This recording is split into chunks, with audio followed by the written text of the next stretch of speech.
Hello everyone, कैसे हो आप सब। आशा करती हूँ आप सब बहुत अच्छे होंगे। तो आज के लेक्चर में हम पढ़ेंगे कि जब आप फार्मडी को स्टार्ट करते हो तो बिगनिंग में आप जो पेशेंट की केस फाइल्स लेते हो उसको कैसे स्टडी करना है, स्टेप बाय स्टेप गाइड देखेंगे आज के लेक्चर में। तो let's begin with the topic.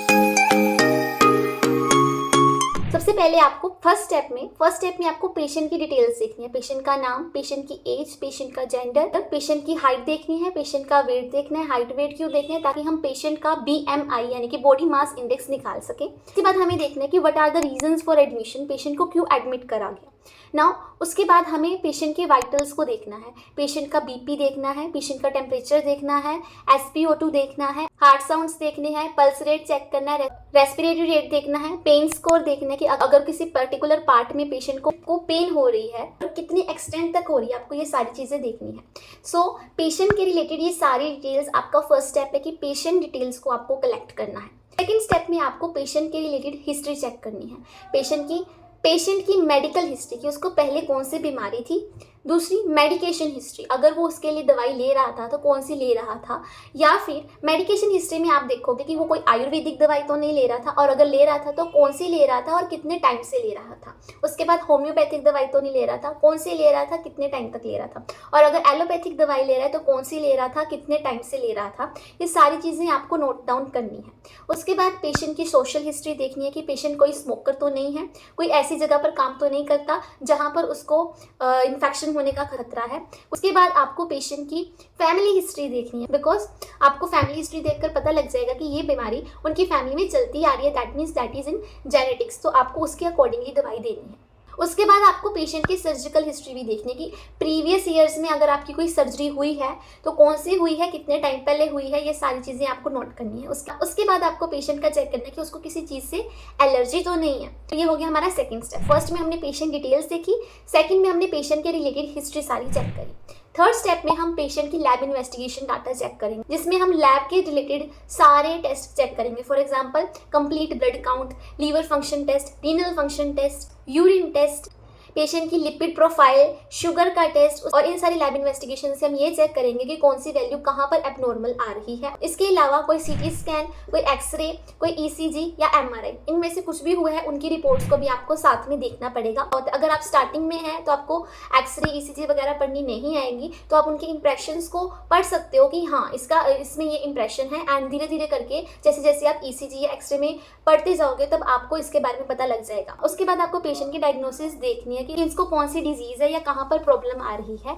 और डायग्नोसिस पढ़ने के बाद आप पेशेंट के मेडिकेशन चार्ट पर जाओगे। उसके बाद आपको चेक करना है कि पेशेंट का मेडिकेशन चार्ट क्या है, पेशेंट का ट्रीटमेंट क्या चल रहा है।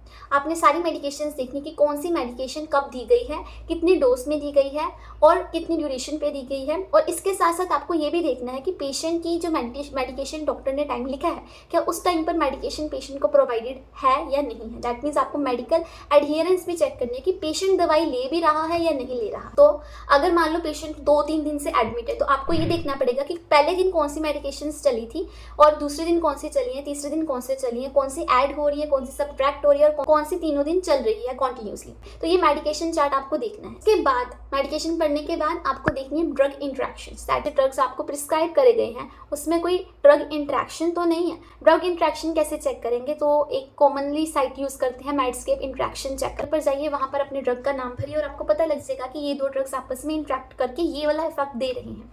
बट जब आप ड्रग इंट्रैक्शन निकालते हो तो आपको सिर्फ एक फैक्टर नहीं देखना कि ये आपस में इंट्रैक्ट करें, आपको इसके साथ साथ और चीज़ें भी देखनी है कि वो कौन से टाइम पर दी गई है। मान लो एक ड्रग सुबह दी गई है, एक ड्रग रात को दी गई है और दोनों का हाफ लाइफ बहुत ही कम है, 1 या 2 घंटे तक का, तो चांसेस है कि वो आपस में इंट्रैक्ट ना करें।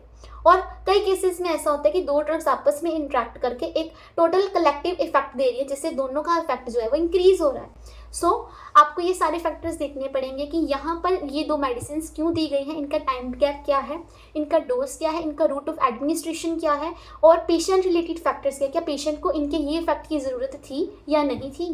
ये सारे फैक्टर्स आपको ड्रग इंट्रैक्शंस निकालते समय देखने पड़ेंगे, जो कि धीरे धीरे आपको प्रैक्टिस के साथ ही पता लगेगी। इसके बाद हम बात करते हैं पेशेंट काउंसलिंग। पेशेंट काउंसलिंग में आपको पेशेंट की काउंसलिंग करनी है। पेशेंट काउंसलिंग में आपको ये वाले स्टेप्स फॉलो करने हैं। आपको पेशेंट को डिजीज़ के बारे में बताना है, ड्रग के बारे में बताना है, प्रिवेंटिव मेजर्स के बारे में बताना है, कौन सी दवाई कब लेनी है, क्यों दी गई है, ये सारी चीज़ें आप उनको बता सकते हो। आप एक्सरसाइजेस के बारे में बता सकते हो, डाइट के बारे में बता सकते हो। और इस वे में आपको केस की स्टडी देखनी है। सबसे पहले स्टेप में आपको पेशेंट की डिटेल्स देखनी है, पेशेंट की हिस्ट्री देखनी है सेकंड स्टेप में। थर्ड स्टेप में लैब इन्वेस्टिगेशन देखनी है और उसके साथ डायग्नोसिस भी करनी है। डायग्नोसिस करने के बाद आपको पेशेंट का मेडिकेशन चार्ट देखना है। मेडिकेशन चार्ट देखने के बाद कोई ड्रग इंट्रैक्शन है वो देखनी है, मेडिकल एडहियरेंस देखनी है और पेशेंट की काउंसलिंग भी देखनी है। आई होप सो आपको आज का लेक्चर पता लग गया होगा कि पेशेंट की फाइल को कैसे स्टडी करना है। तो मिलती है अपनी नेक्स्ट वीडियो में, तब तक के लिए बाय बाय।